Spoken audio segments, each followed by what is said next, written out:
We got the name changed and all that Yep. stuff. Yeah, it's Got already the name changed. change. Okay, Cool. cool. Uh, Seems like we're live. I do believe. I think we're live, guys. Yeah, cool. All right, let's see if the closed captioning works for people other than me. Just doing a I couple last minute setup things real quick before we start. It seems to be working. Cool.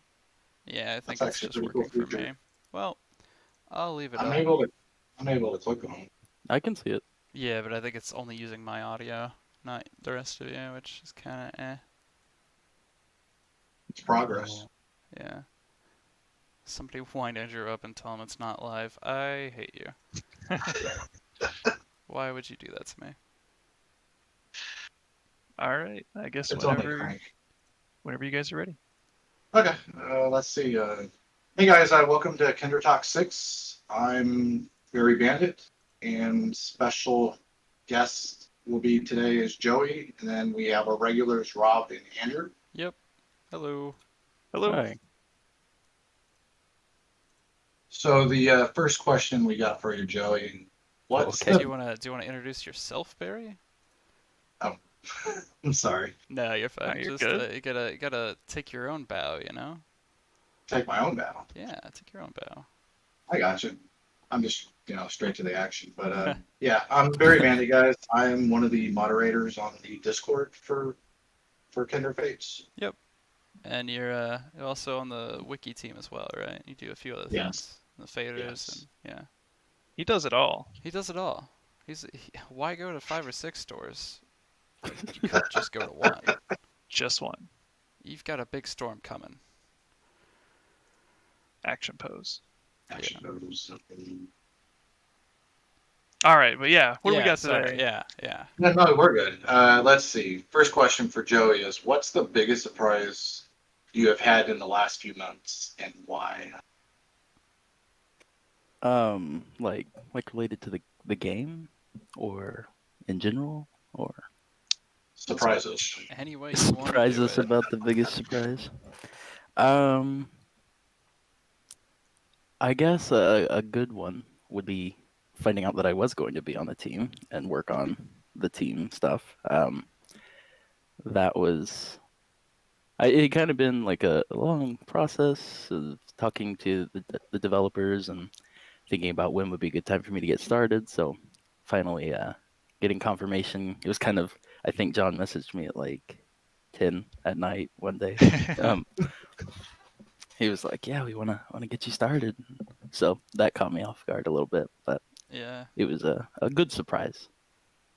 So I That didn't. is I wasn't like staying too much in the loop there, but I heard your name come up a lot. It seemed like you were doing like a little bit of stuff for us for a while, but then just recently, like you got the full welcome package. So you've Yeah, it was. I will probably get into it a little bit yeah, later with okay. the how did I get involved with SkyMill, Ah, but yes. I was a little persistent with wanting to be on the team. yeah, because I know you joined the Discord as a regular user Hmm. around February of this year. Right. Mayu says, "I'm so glad Joey's on their team now. He's so nice." Oh. Aw. Oh, No you. so the next question I got for Rob and Andrew. Mm-hmm. Uh, this is a Unity UI question. Oh boy. Is there any concept art for the GUI or the HUD? We do have some concept art for the UI. At the moment, most of it is still technically placeholder but functional. Um, and we're actually just starting to commission um, the UI art that'll be in the alpha this week. So we've got like basically some rough mock-ups for it. Um, nothing really impressive or interesting, but um, here in a couple weeks, we should have some more official stuff, and I'm excited to show that off when we get to that. Yeah, Yeah. I think we do have Can't wait. I some. can't wait to see it. We do have So some. while we don't have concept art for that, we do have some other surprises for you later on in the stream. Small So surprises, yeah. yeah, Yay, stick around surprises. for those. Yeah. So, next question for Joey. Who are the three people who have been the most influential to you? Okay. Like in my life, do you think the question was about, or at Probably. Sky Mill? Oh Probably. man, no, definitely life. Definitely Life. life. Definitely Life. life. Yeah. Okay. Um, man. Uh, I think I've had a lot of really great mentors at the different places I've worked over the years. Um, so not even in just computer science, which I do now, but a lot of my kind of early jobs, worked in a lab for a while. Um, and I've been really fortunate that all of my sort of immediate supervisors have been, just understanding and willing to kind of guide me along the process. I've never been in a job where I felt like I was just kind of left to deal with it, you know, and figure out everything on my own. And I know that's not the case for everybody. So I do feel pretty Yeah. fortunate that I've had a lot of luck there. Even coming into SkyMill, I felt really that, John and Sheila and Rob, everyone's kind of helped me get acquainted with it and set up. Um, Picking like three people would be pretty hard. But there are these two particular individuals at a lab I worked at probably 5 years ago that were just really great, from kind of helping me as I was going through school and teaching me a lot of how to be a professional, especially in like that laboratory setting, how to how to go to like a meeting with all these adults who have PhDs, and they're talking to you and expect you to have opinions and be able to talk like them. And so it was really good. Oh, nice. Yeah. Like what kind of labs? Like a science lab type thing? Yeah, Or I did before I was a software developer, I was going to be a biochemist for the longest time. Oh, nice. Huh. So that's definitely a change in pace. it, it was a little bit of a change. Wow. But yeah, I've had the great fortune to be able to work in a few lab environments doing research, and that was kind of what I did for a while. That's So, awesome. like, there's another question that kind of falls into this is like, how do you feel to be part of the Sky Mills team and also a guest in Kinder Talks? Really, really great. Yeah. I was surprised that Andrew wanted me to be a guest in Kindred Talks because I didn't know if that many people were interested in me. Um, but I'm really, really excited to be on the team. Going from being a a member of the community, kind of like we talked about earlier, and just sort of seeing the little reveals and the teasers, the puzzle pieces, and then I think the first or second day I was really in. Rob like sent me access to all of it, and that was Yeah. that was really cool. I was gonna ask, like when you finally did get to see like really behind the curtain of the different stuff we're working on, like what was that like going from like a gradual process of like being a community member and then like working on like website stuff where you get like a little bit more Yeah, only a insight little though, and then so like little. a lot more. Like what was that? Yeah, What was it that was experience like? really cool. Like I had my theories as to kind of some of the things we wanted to do with the game, and maybe what some of the kinfolk would be like, what kind of themes we wanted to explore. There were a bunch of other community ideas that I thought were interesting, and maybe thought they would be something we did. And then finally, like, oh no, this is what it is right here, and seeing everything, it was really cool. Yeah. Yeah, you're like one of the only few members that actually took the plunge from, being just a standard Discord member, and now you get to see, and Right. actually be Yeah. part of the game. So with actually being, now being with Sky Mills, have you ever seen like big spaghetti moments that kind of come across when coding for Sky Mills? Um, yeah, maybe. It's not when you think of traditional like horrible code practices. I I haven't seen that, and it might be just because of kind of how fast we're iterating a lot of the code right now. I don't know if there's anything in the code base at this point that's like, a legacy file that's been around since the beginning. We're Yeah. constantly just refreshing, how we're doing something or how it's going to be set up, and that'll probably keep being the case until well after the alpha, just because of how fast we have to make these changes. There are some systems that are a little messier than we would like, of course. Um, I think that probably the worst offender that I've seen thus far is how we just the whole logic behind synchronizing like abilities with the server is very Yeah. messy. It's John's like favorite thing in the world, and he knows everything about the system. But it's a little intense coming into that as sort of, and you can't really get around it because it's such a crucial part of the game. But Yeah. you have to see it, you have to understand it. So it's just this immediate hurdle. But even that is so much nicer than a lot of the code I've seen other places, just because of how new it is, how fast we're working.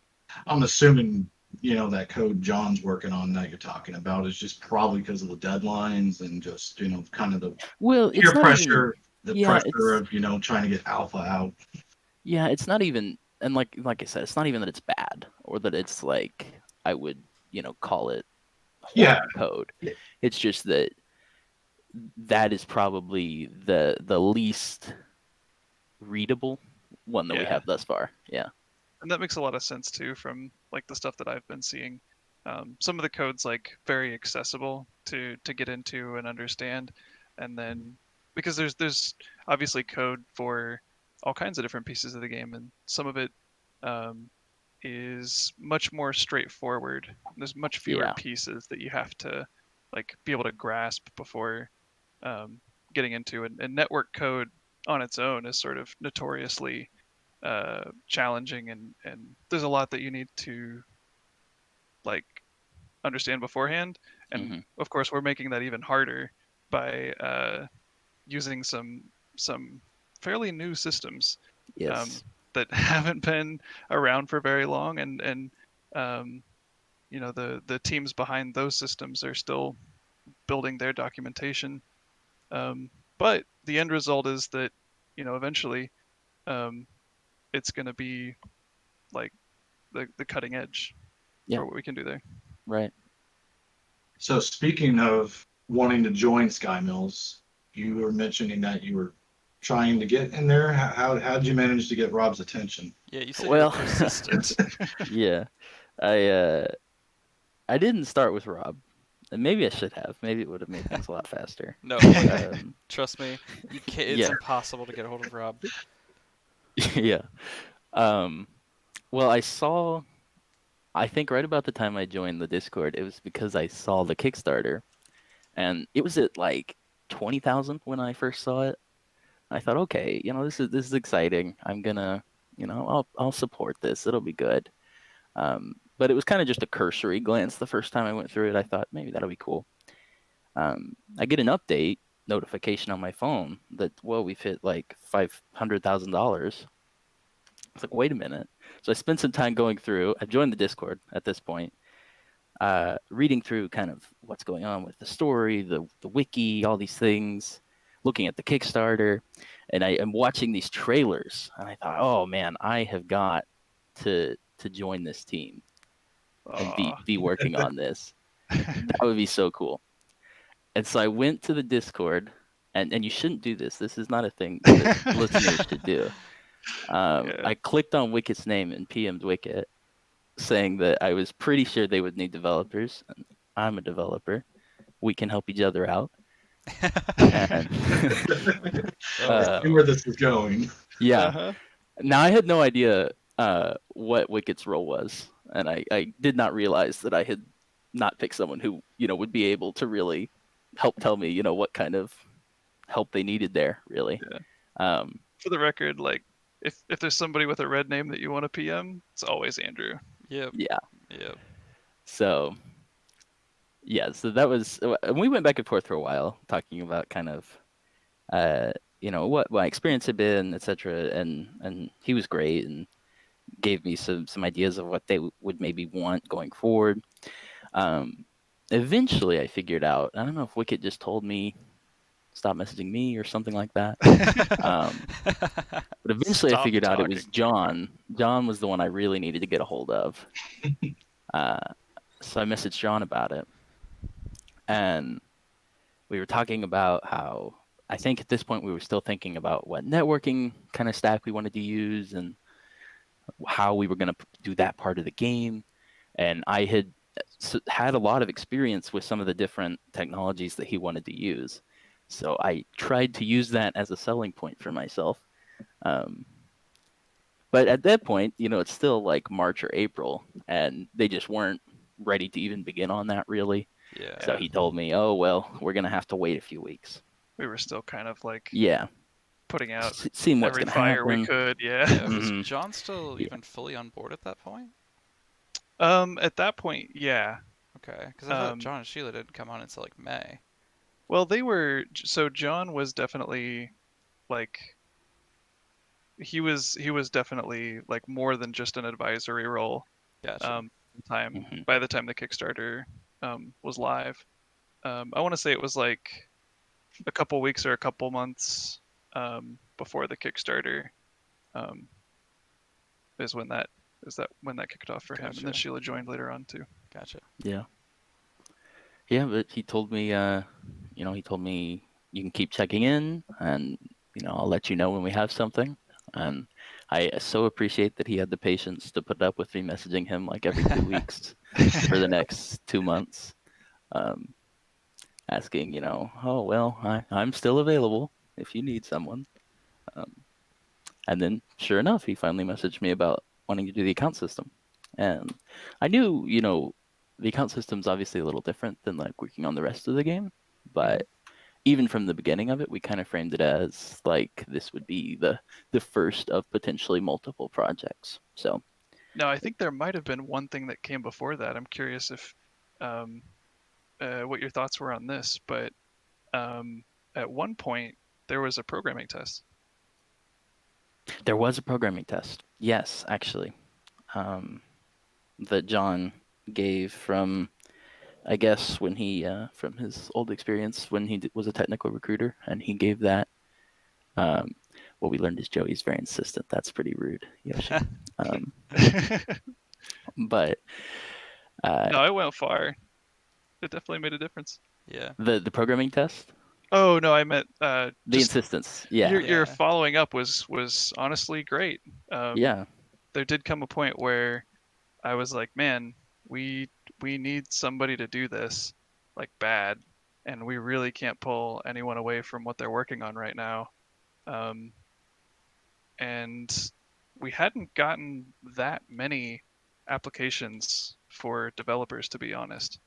Um, hmm so so we were like, man, I really hope that like one of these people that we've talked to is like able to fill this role.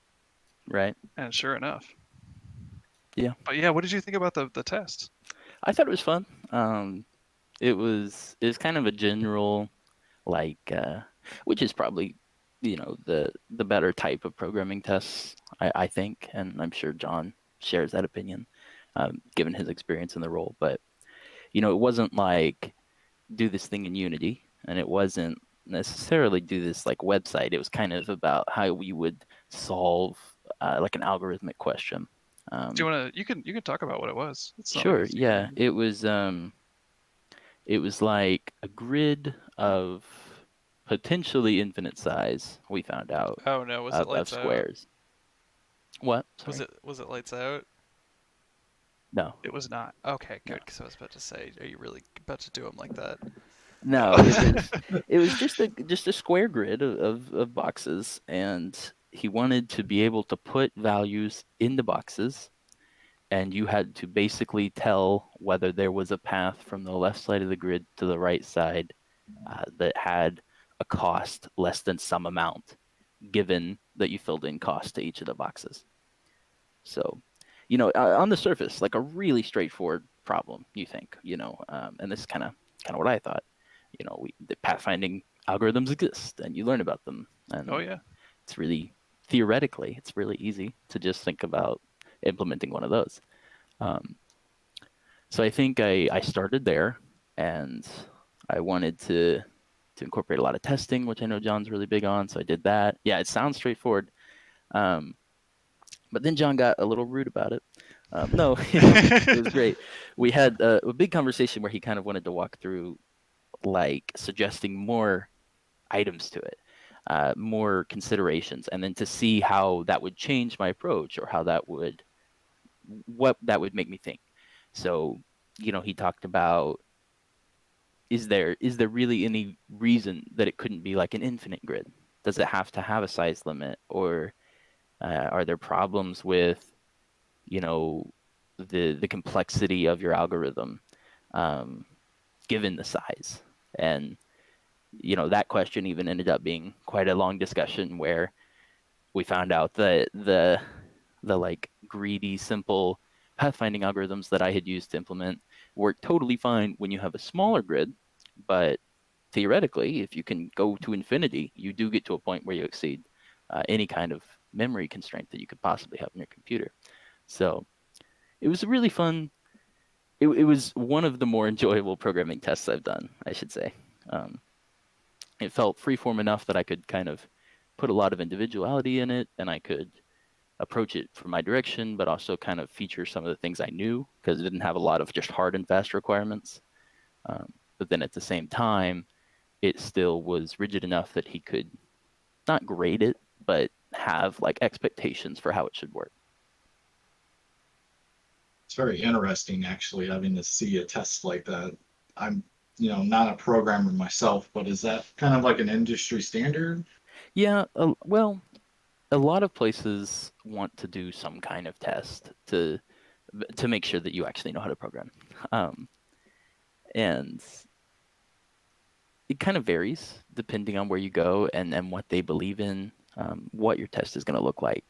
So I've done ones where the interview looks like, they sit a piece of source code in front of you and they say, where's the problem in this?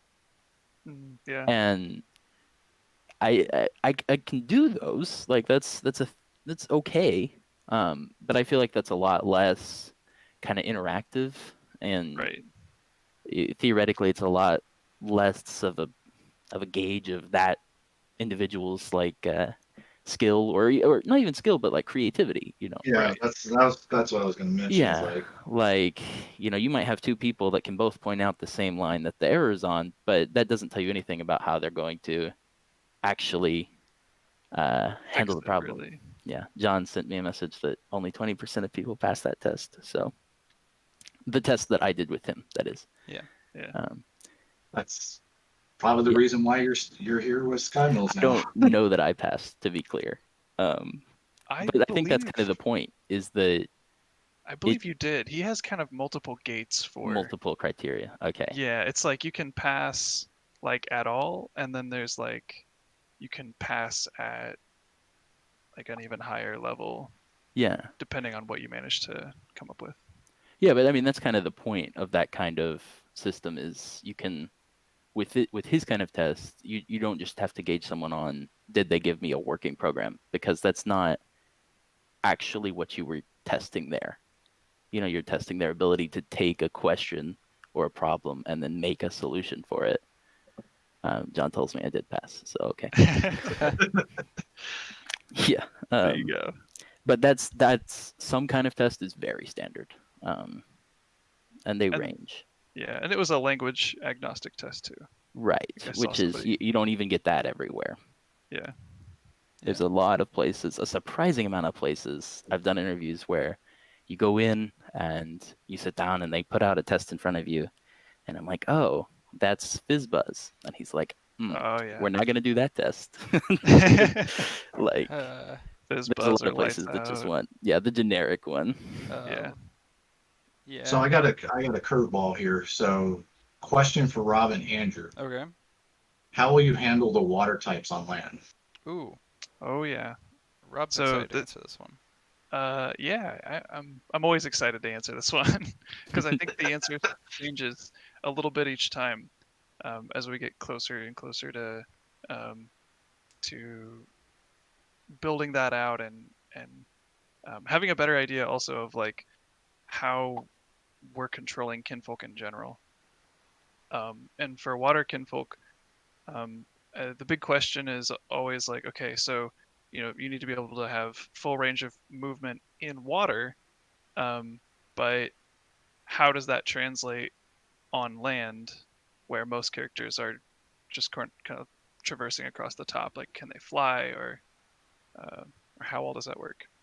Um, and so the way that I think we're going to handle it, and of course we'll try this out with you guys and see what you think, see if it feels fun, and make adjustments as needed. But I think we're going to give obviously full range of movement in water still, um, but on land they'll essentially have their own um, kind of small body of water that they carry with them and that they'll stay submerged in. So Mm. it's a bit uh, I've not seen it implemented like that in other games before, but they won't just be floating on top of the water, um, like kind of like how Skulkin like floats over grass. Instead, they'll literally be in the water all the time. They can still jump, um, and like hit flyers or like do jump attacks and things like that. And they'll come out of their like pool of water for that. But primarily, like instead of walking like other kinfolk do, they'll be swimming through their own self-contained like body of water. Okay, so the body of water is gonna move with them. Correct. Okay, gotcha. My biggest concern, like for me, is like playing the game is like how Pokemon does with like Magikarp. I'm like, it's just like so frustrating. It's like, Yeah. why is Magikarp able to do a certain thing? or big old water type that's just on land. It's just like he should not be able to do that move. Yeah, So Yeah. this is definitely an interesting twist.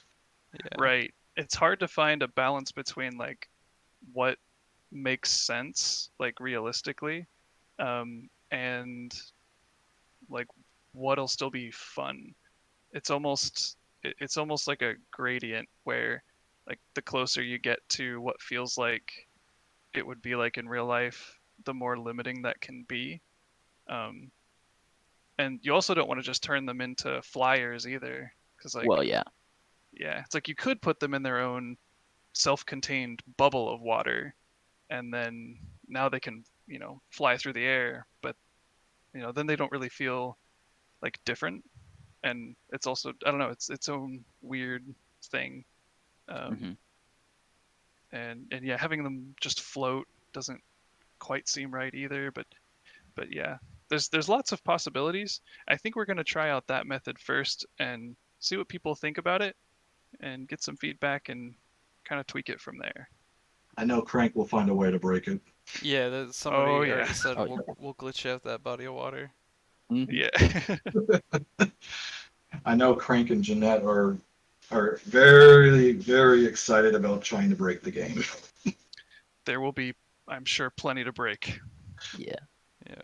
So leading into the next question for Rob and Andrew, it's an Alpha Arena question. Will there be an offline mode? If yes, will you be able to fight the AI at different difficulties? And if not, will it be added later on in the development? It's a great question. Um, we probably won't have AI on release of the alpha, but that's definitely something that we want to add to the alpha. Um, like we've said before, we're not just gonna like push out the alpha and call it done. Um, Apart from like all the bug fixes that I'm sure we'll need to make as you guys find things that we uh, overlooked. Um, we'll also be adding like new pieces of functionality too, like being able to fight against like a training dummy AI. Um, Multiple difficulties would be cool. Um, AI is an area that we haven't like delved into very heavily yet because like all of our focus is on like just getting the functionality into the alpha so that like you can play it online and have matches against each other. Um, Right. we had some really like I guess rudimentary or really scrappy AI pre Kickstarter, but I don't suspect that we will use that same. I think we're going to start over with the AI. It was bad.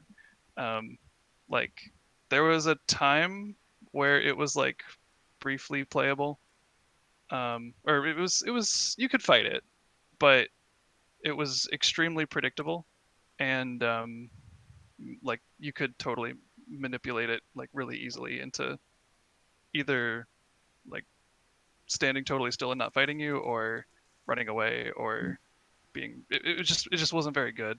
Yeah. Um, so we're definitely gonna like start over and build something that's a lot more fun to fight. Yeah, and that's I was what gonna say, was shown in the combat trailer, right? Yep, yep. When you Yeah. see combat like in the trailer, it was either AI or like another locally controlled character on really the same keyboard. will there be an option of maybe like you know how Smash Brothers has like a level 1, level 9? Obviously, it doesn't have to be like 1 through 9, but just like you know, is that something? Yeah. So eventually, like I don't exactly know when, but there definitely will be, at the very least in the full game, like multiple. I don't want to say difficulty levels like you choose a difficulty level at the beginning of the game, but there will be different difficulty AI that you encounter. Um, whether we have multiple levels in the alpha is a little hard to say. Um, possibly the beta. Um, definitely by the beta, we would have like an AI that you could fight locally. Yeah. Um, and then, yeah, the goal would be to have like multiple difficulties accessible eventually. But it just kind of comes down to like priorities and honestly also what you guys want to see prioritized. We might get to the alpha, and um, there are certain features that you prefer to see us add in sooner than others, and maybe one of them is AI, or um, it could be any number of things. Kinfolk. So the next question, honestly, can probably go to all three of you guys. Is what do you guys do in your spare time? Oh, Ooh, I'll let Andrew go with this one oh, you first. He let hasn't me, talked in a Joe. little bit. Uh, yeah, Joey, you go. What we said Andrew going first, I thought. I'm pretty Yes. sure I said Joey. Okay. Um, I do, at least before I started doing this, I did a lot of like hobbyist Unity work in my free time. So I would come up with like a game prototype that I wanted to work on, and would do that Oh, for cool. for entertainment. Cool. Nice. What kind of like games did you build in your free time before? Oh well, I mean, it would just kind of depend on what mood I was in. I Oh yeah. you know I have a few, like I did a word guessing game. I worked on like a card game a little bit. Oh nice. I always wanted to do an RPG, but that's an undertaking to Yeah. say you're gonna do that. So a lot of them are really Hey, small. guess what? Yeah, right. Uh-huh. Uh, Um, yeah. Well, that's cool. Um, I guess myself, I I try to keep up as best I can with um, like the other monster battle games that are coming out. Um, let's see. I played, I guess, to drop a couple names. I played Koromon recently. Thought that was pretty fun. Was really impressed by the pixel art and um, just kind of the world that they had crafted. I thought was pretty cool. Um, and I actually thought that it was like one of, if not the best, that's available just on mobile. But to be fair, I'm still like working through like catching up on all these monster battle games that I haven't been able to play recently. Let's see. Oh, I've been playing Death Stranding a little bit too. Oh, you finally got around to Uh, that. yeah, yeah. I don't get a whole lot of free time. Yeah. For example, last night Yep. I was up until 1 a.m. with John and Tori, working on um, just fixing issues with the arenas, um, which really paid off today. Actually, really, really happy with where we're at right now. Um, but when I do have like spare time, mostly just playing different video games that I'm trying to catch up on. So Crank in the chat's asking any Rocket League lately, Rob. Oh, I think I did pop onto Rocket League the other day for 10, 15 minutes or so. I'm pretty bad at it, but it's it's a fun little game. Yeah. There are maybe some other mods that are a lot better than me at Rocket Maybe, League. maybe. Well, how about you, Andrew? Yeah, so I don't know. I've got spare time is relative because I'm not like you guys where I sit down and I work for like a block of time. It's sort of like as I kind of it almost always feels like I'm working in a way. It always draws me back in some way. But when I'm not like actively, looking at the Discord or doing other stuff, um, I've got a lovely puppy that demands my attention constantly. Um, Very loudly, in fact, very sharply. Um, and I'm playing a few games like EU4. Got a emulator for one of the old Harvest Moon games that I've been having fun with. Oh, cool. Yeah, with my lovely girlfriends, and I've been mostly just EU4 and yeah. Do you like to speed run EU4? Speedrun Do you EU4. do you run the all achievements run? All achievements run. Well, Yeah. Do you speed that's run that one? no. To give people a frame of reference, what people consider the tutorial for EU4 is 1,000 hours of gameplay. It's uh, I forget. I watched a video a little bit ago on some people were speculating at what a speed run of all of those achievements would look like, I and don't they know. figured it out to like thousands of hours Oh, just to definitely, speed run the definitely, achievements. yeah. On like, I've only played like 15 minutes or 15 hours of that game, and it's just like it's so complex. it's It's less yeah, it's less of a game and more of a history book, and like well, a modern interactive, marvel interactive of history book, yeah. yeah, it's like a modern marvel of software achievement. Yeah, It's they've incredible. supported the game for 7 years Yeah. and probably gonna continue. Yeah, they've actually, yeah, they're coming out with a new update later for Southeast Asia. So yeah, It's gonna say another DLC to buy. I don't know if it'll be a DLC. Sometimes they do like free updates, but yeah, that's me. Just Vigi games, Sophie, my wonderful puppy, and my lovely girlfriend. This takes up most of my time when I'm not working. So Joey, it wouldn't be a Kinder's Talks without asking the famous question: favorite Mhm. pretzel dip? Favorite pretzel dip. I have to go with just a nice beer cheese by far. I think It's a good choice. that's the winning vote. Yeah, that's there's nothing else for me. That's what I Yeah. do every time. It's a good choice. I know John surprised me. I wasn't expecting him to do the spicy cheese, which is Yeah. Yeah. kind of like what that's the route I go. I wasn't expecting that. Yeah. So your vote on record, Barry, is spicy cheese. Yes, Okay. jalapeno, whatever you want to call it. Yeah. Pretzel question isn't much apparently. So Joey, for the account system, Hmm. you said you had to build most of the code from the ground up. Yeah. Set up SSL and find a way to like integrate it with Squarespace. And Yeah. out of these, what caused you the biggest headache and why? Oh man. Yeah. It was a really interesting challenge because we wanted to do the account system using like React, or I mean, it could have been any of the other frameworks, but we wanted to use like a framework and make the account system from the ground up using, kind of modern standards, which Squarespace, just sort of inherently goes against because it's, like a website builder. We knew though we didn't really have the time to say we're going to redo the entire website Yeah. in React or wherever.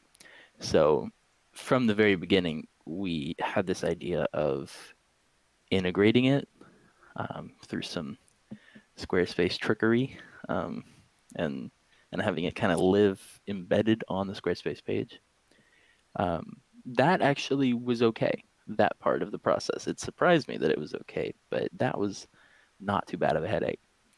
The worst part, I'd say, was getting SSL up from scratch. So, for those who maybe don't know, um, that's what makes your website secure.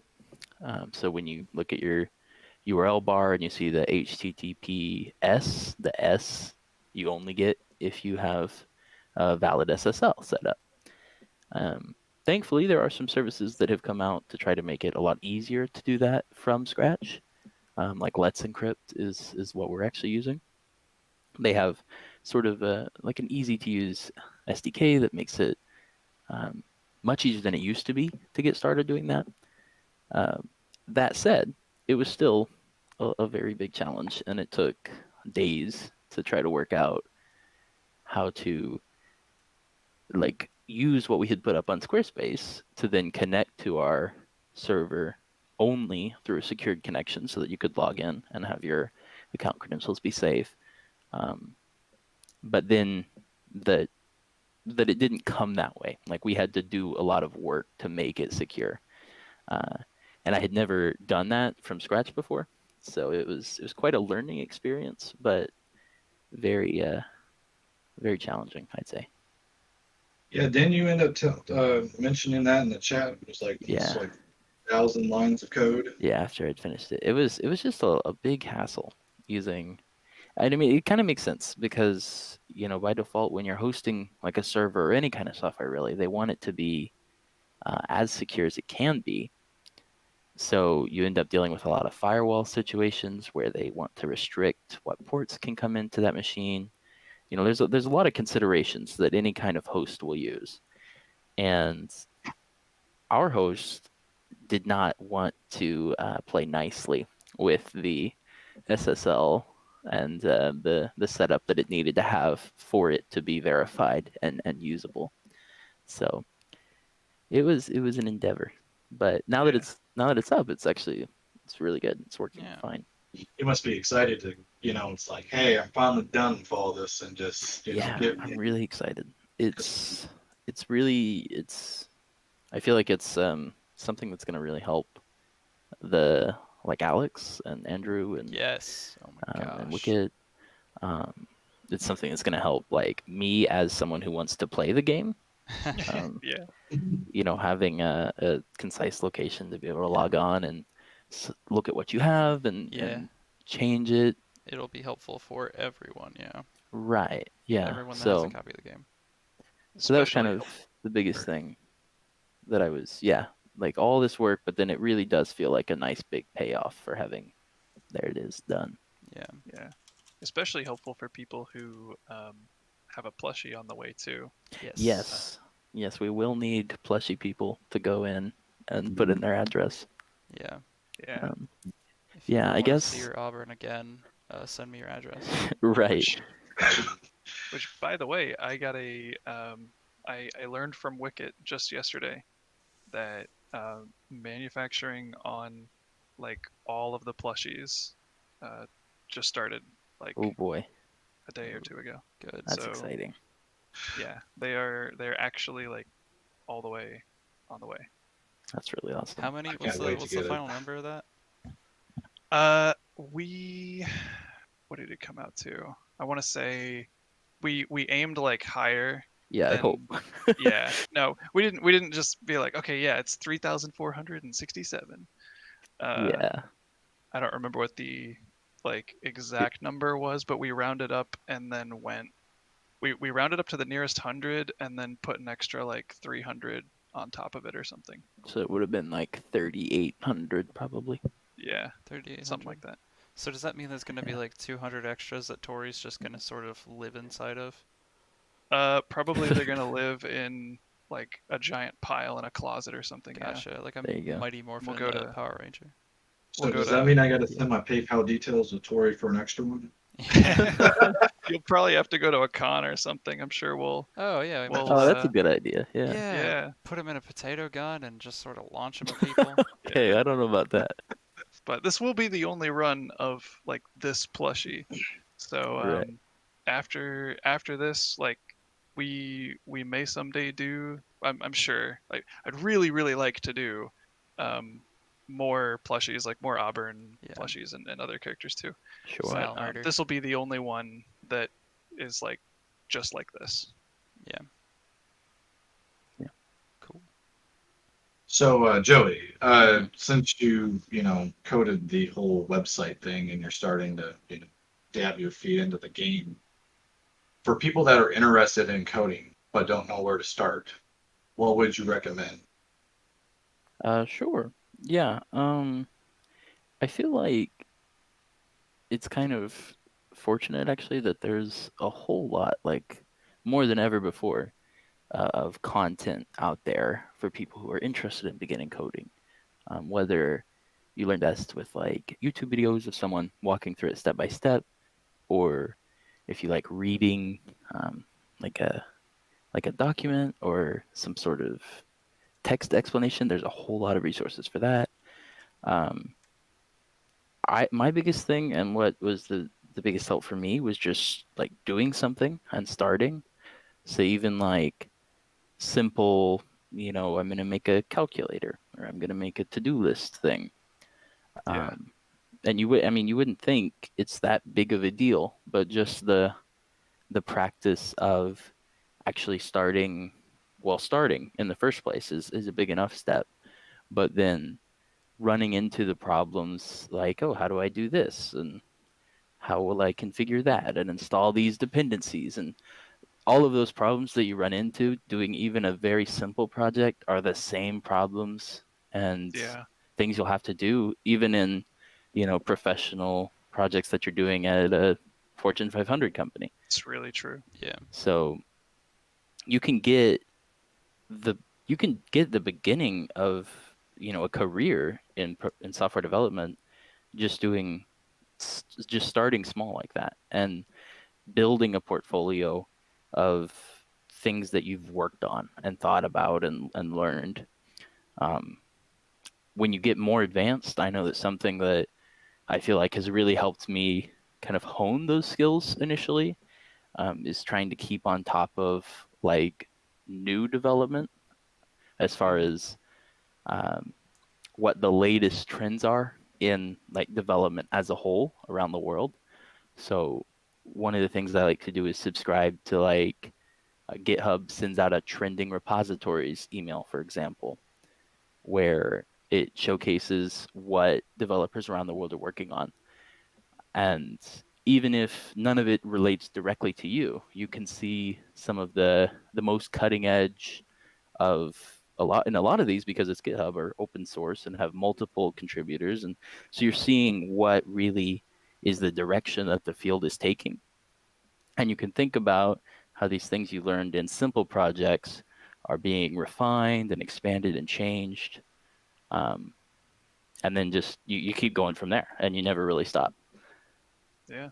Yeah. I And if I can chime in on this one real quick too. Sure. Yeah, go Um, ahead. I found that the single most helpful thing for me when I was getting started was having someone that I could ask questions to. Um, like Joey said, there's like innumerable resources for like getting started and like here's a coding project to build and tutorials, and those are awesome. Um, but personally, I found that I had a really hard time like managing to finish anything once Hmm. I ran into those problems. Like like I swear my syntax is exactly like what they did in the tutorial, but like it won't compile. Like running into just weird issues that like maybe the tutorial didn't cover or didn't like something you did something wrong and you don't really know what. For sure. Yeah, so having somebody that you can like run your code by and like get their thoughts on it or help you out if you get stuck is like invaluable. Yeah, and that's why I was really actually pretty excited to see that we added that coding discussion channel on our Discord. I was gonna say that was actually my doing, asking Rob for it. Yeah. Yeah. I know at least I try to look in there and see what people are talking about.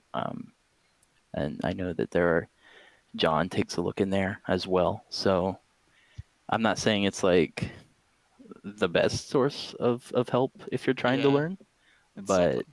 it's at least an idea that you could, go in there if you have problems and throw it in there and we can maybe help you out. Yeah. Yeah, it's like what Rob mentioned, just having somebody there just to like, oh, Right. hey, you made a really silly mistake and you don't know what you're doing wrong. And it's like someone looks at it real quick and it's like, boom. And there's a lot of knowledgeable people on the server. So I'm definitely excited about that Discord channel. Yeah. Yeah. Rebecca And Rebecca says, here, yeah. yeah, you're going to read that? Sorry. Yeah, well, shameless plug for open source. I'm an open source maintainer, and I often mark issues that are good for beginners. So, Yeah. Oh, You can nice. easily go through GitHub and find things that, and a lot of these repositories are so great because not only is it kind of marked that a beginner would have the skill level to do it, but a lot of them even are really good about having documentation right there on how it should integrate with the rest of the project. And it has on the sidebar a list of your other contributors so you know who to reach out to if you have questions or if you broke something. Yeah. So open source can definitely be like a really great way to get started.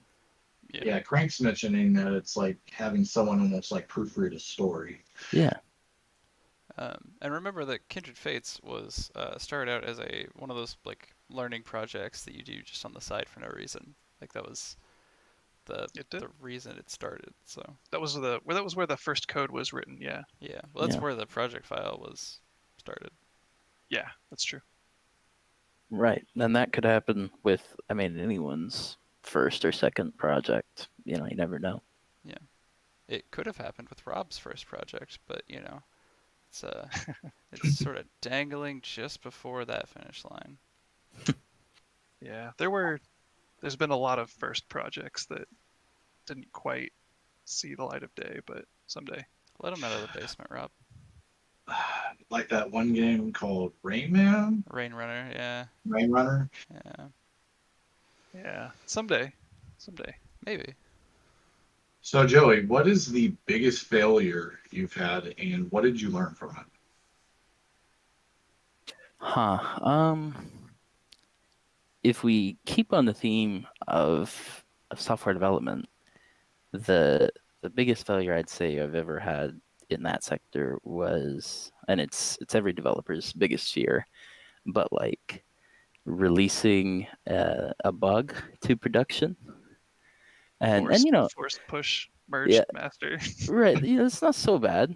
It's not so bad until you like also have the problems of you work at a company that deals with payroll for other companies Ooh, and paychecks, and ah, then point to that your bug is preventing people from getting their Oh paychecks. no.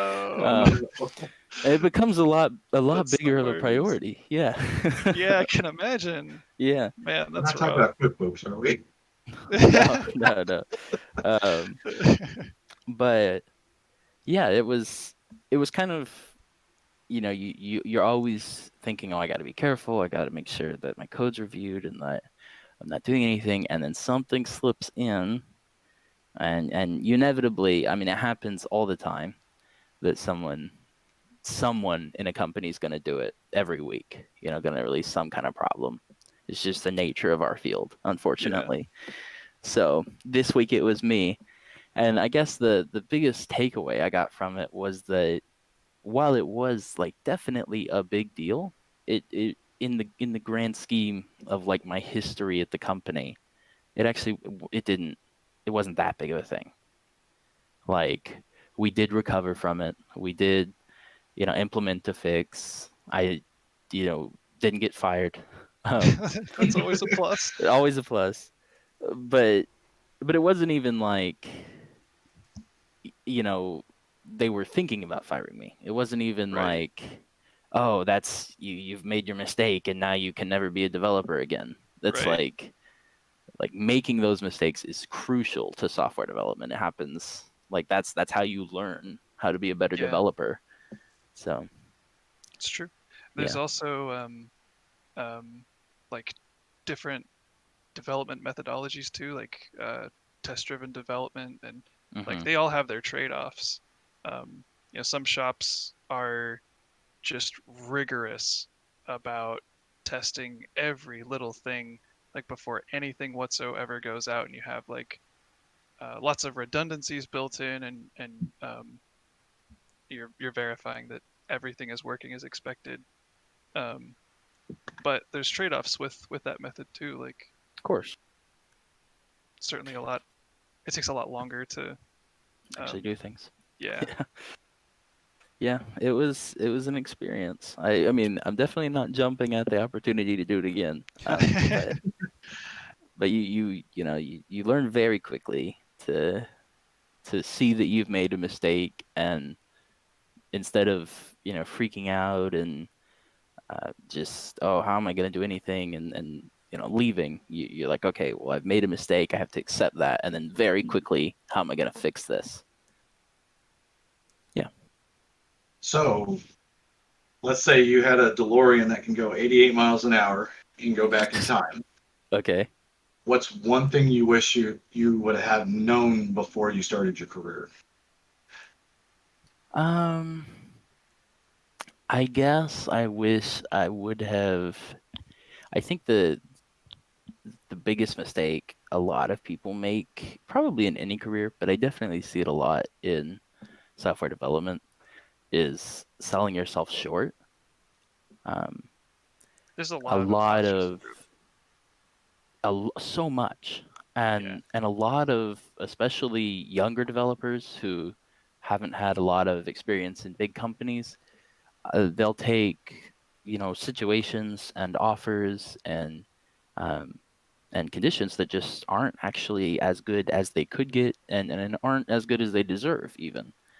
Um, I mean, you see like developers who are working for half the money that they could be, or they have crazy deadlines or overtime expectations, and a lot of them are convinced that that's normal, or that Yeah. they deserve that because they're new developers or not as good as other developers.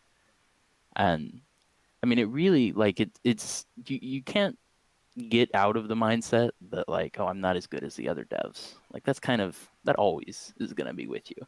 But realizing, I wish I would have realized sooner that, like, even the developers who've been with companies for 4 years still Google something on a daily basis.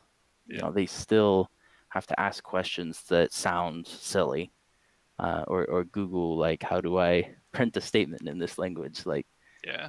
and these are people who have master's degrees and they've been working for 20 years, but they still do that every day. And it doesn't make them any worse for it. It's just that the field is so big and there's so much to know that no one expects you to be a walking dictionary of programming and know everything. And you always have the algorithm for the case. And that's just not how it works. So Yeah. I kind of wish I had known that, or had someone sit me down and tell me that, that would have been great. Huh. That was good. So let's see. Let's So it looks like we're getting near the end of our questions here. It looks Ooh. like we got a question for Rob and Andrew. Okay. Okay. Probably more for Rob here, but we'll find out what Andrew can say. Is how many abilities, active and passives, will the kin folks have at once, I and is it the same? This is exclusively for Rob.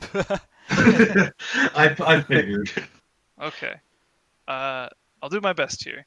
So most likely, it will be different between kinfolk for the final game.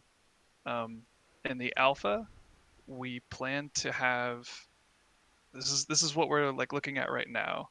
We're really hoping to hit like 10 learnable abilities for the alpha for each playable character. And like you'll be able to like choose which of those 10 you want to assign to your character. Um, in the full game, it'll definitely be dependent on the character. Um, to like make a comparison, like Ditto in Pokemon can learn Transform, and that's it. And like obviously Ditto's a bit of a gimmicky character, but like Transform's all Ditto needs, um, and it works. So like not all characters are gonna have like a move pool that's like 15 moves or something that they can learn, but um, like you can expect that they'll have enough moves that you can still like customize them and choose like how you want to play with that character, um, and that there's enough that it's impactful still.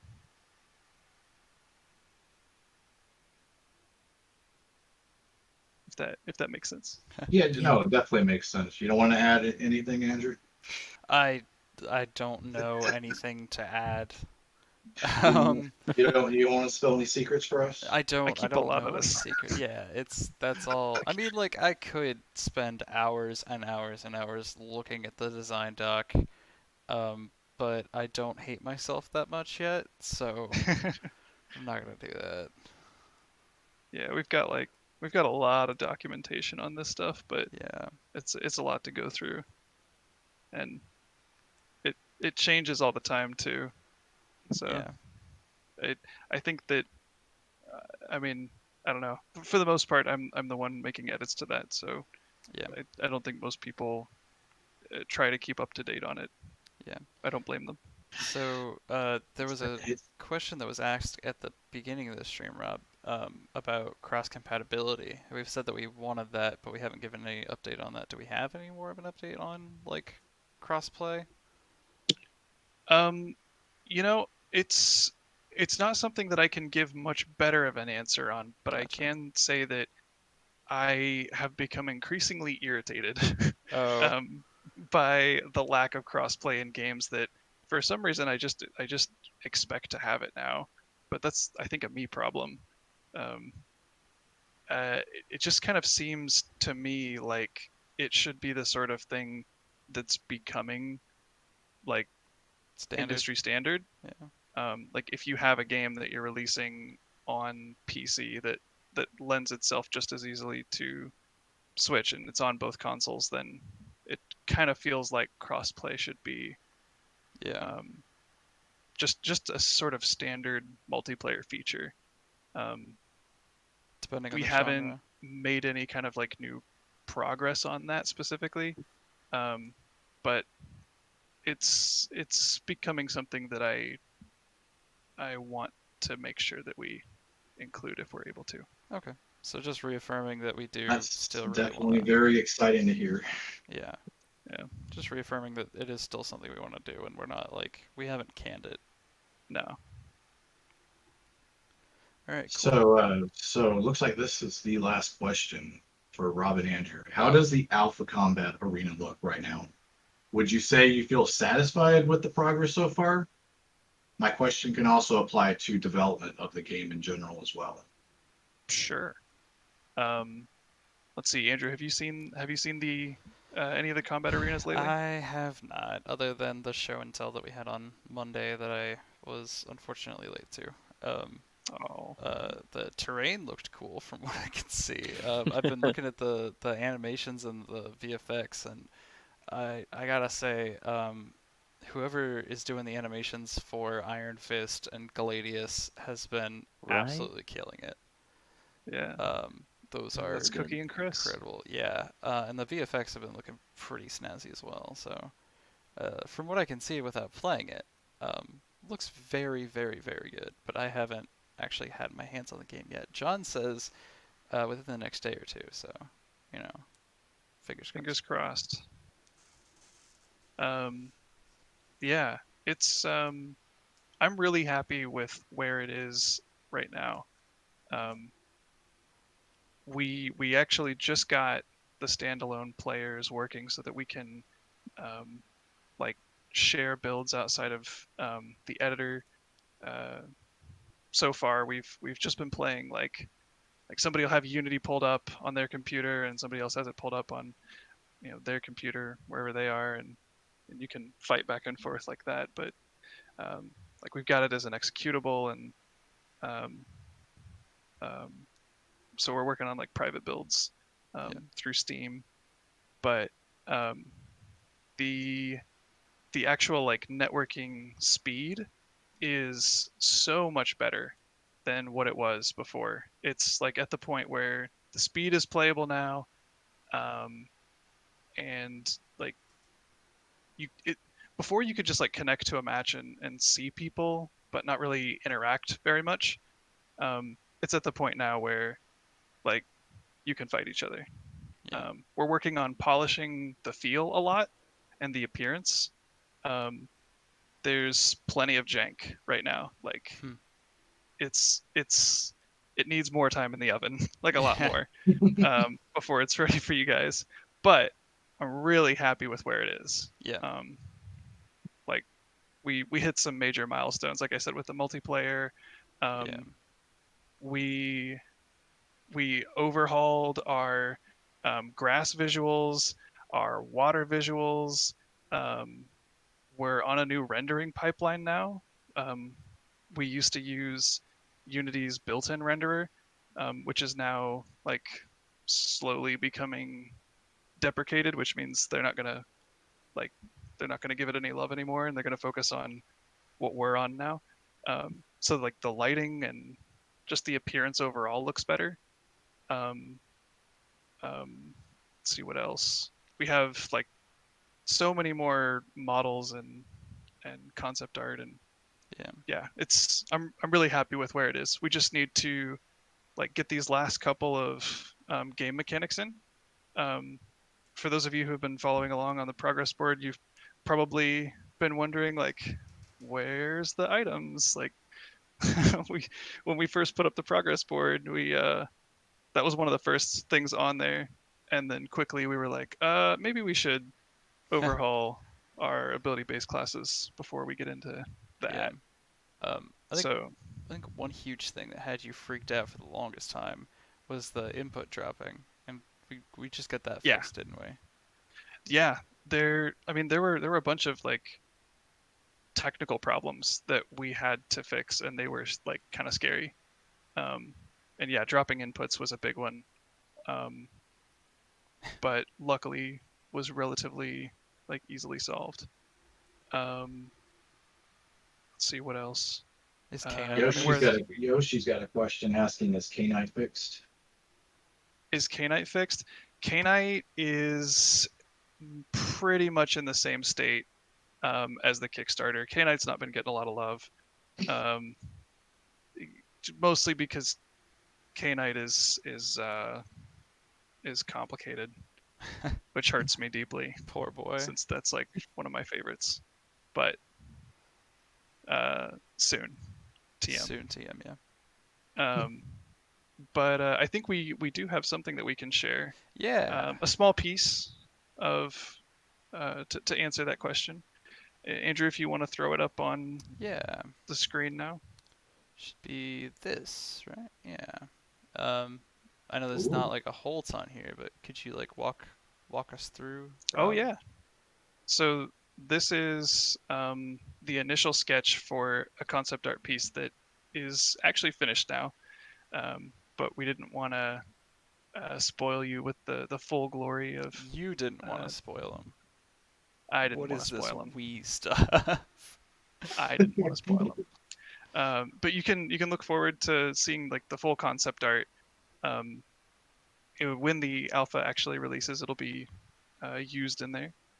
And this is for our Riverside arena Yeah. um, Of that you'll which, be able to fight in. yeah, there's three arenas, right? There's the ruins, there's the riverside, and there's the forest one, right? Uh-huh. Yeah. So there's kind of a different focus for each of the different arenas. The forest arena is very flat actually. It's if you want to make like a comparison to other stages in games, the Forest Arena would almost be like your FD from Super Smash Brothers or Final Destination. Um, just a big flat area surrounded by like a bunch of trees. This is a little more variable. Like there'll be trees in the area where you're fighting more that you can kind of use as cover a little bit on one side, and then there's a small stream that runs through the center of the arena, and you get a little bit of like height variability. Um, and then the Ruins Arena is it's got a lot more cover. Um, so there's all these sort of broken stone structures scattered throughout it, making it really easy to take cover behind different things and maneuver around. So you kind of have like your arena with a lot of stuff in it to maneuver around, one with sort of medium cover, and then one that's like all open. Gotcha. Yoshi asks, how big is the arena going to be? And Jeanette says, where's the bounds? So, Where's the what? where's the bounds? Like, where's the edge of the Oh yeah. arena? So at the moment, all the arenas are like circular, um, and I don't know if we have an exact measurement. It's definitely something that like will change as we're like playtesting it. Yeah. There, maybe I can give like a comparison. Um, I'd say the forest arena is like just under a football field in like a circle, like in like from one end to the other. It would Circular be football field. like just under, yeah, like probably I don't know 80-ish yards from one end to the other. Huh. The other ones, like I think the Ruins Arena is a little bit bigger. Riverside might be a little bit smaller, but like that's the kind of thing that'll definitely change. Cool. Yeah, and then so Rob, you showed off that thing, and I'll let Joey show off.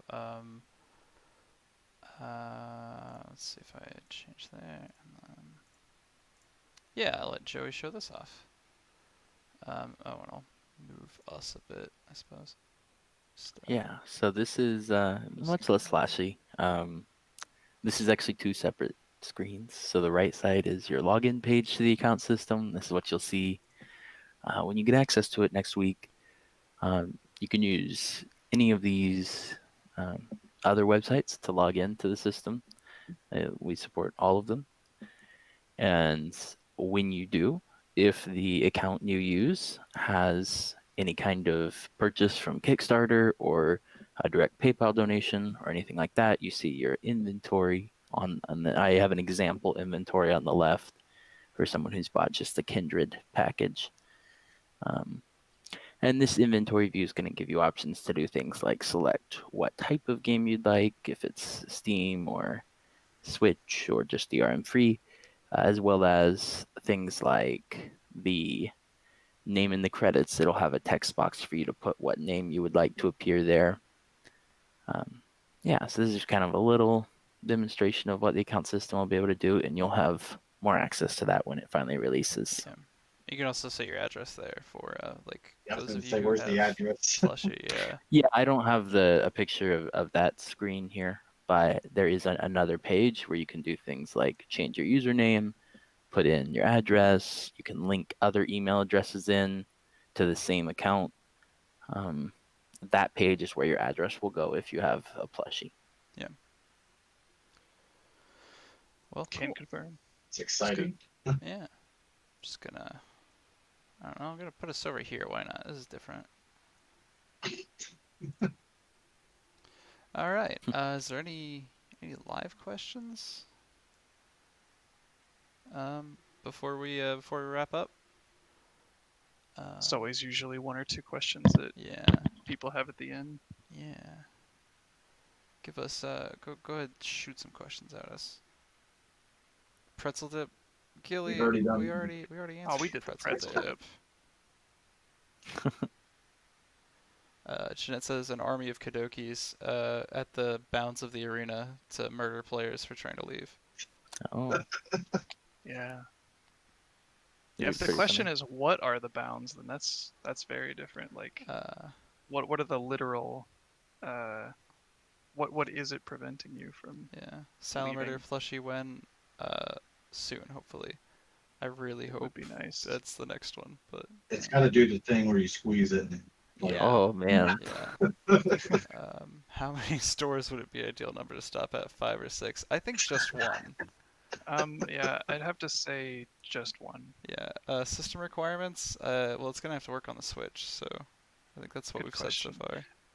Yeah, for the alpha it'll be the alpha's a little more Wild West, Yeah. where we're mostly focusing on like making it playable and like available to people and not like broken. Yeah. That's like goal number one. And then from there, we want to tune it like so that it's really like fun for everybody to play and that you're happy with like how combat feels. Um, and then bringing those requirements down. We really just don't know what they are yet. We haven't had enough time to um, like to test the game with the visuals that are going to be in it. Um, the arenas themselves like play a large part in that, um, and those are still all at least partially under construction. The ruins arena is the furthest along. Um, the forest arena, despite like it being the simplest, is the least far along. Um, Yeah. That's a and really cool mostly just concept art. depends. Yeah, yeah. That's probably one of my favorite concept arts for the arenas. Yeah. Um, but yeah, um, we will need to work on the Switch, and so the optimizations will get there eventually. Um, but it'll just take some time. So I've got a bunch of questions. Where can the community get more art pieces? We need another Enigma ARG. Will we be able to finish the puzzle before the arena? Can I get an art piece for no particular reason? Can you have an art piece for no particular reason? yes. Yes, you can. You can have three actually. Cool. Uh, Andrew will make it so. yeah. Okay. So Next question. once the stream's closed out, I will. I'll go ahead and upload those. Nice. Good job, guys. Ask and you shall receive. Granted. Has the canary disappeared? No. No. Oh, canaries on there. Yeah. We are merciful gods.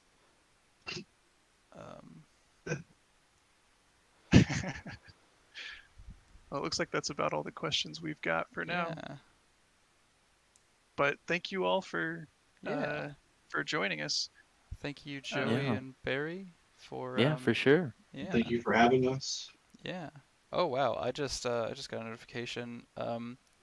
John has shared Combat Arena Alpha client builds with you. This folder contains builds. Oh. So I am excited to crack that open with the boys. That's hot off the presses. Yeah. Careful with that. Yeah. You can send me that Don't burn yourself. Alright. Cool. Well, thank you all for coming. Thank you, Joey, for Yeah. being our guest. Thank you, Barry, for hosting. Thank you, the Wiki team, for compiling our questions for us, and specifically Big Crank. shout out. I know you put a whole lot of effort into it, so thank you. Yeah. Thank you, everybody, for being here. Yeah. Yeah. All right. We will catch you guys next time. Take care. See ya.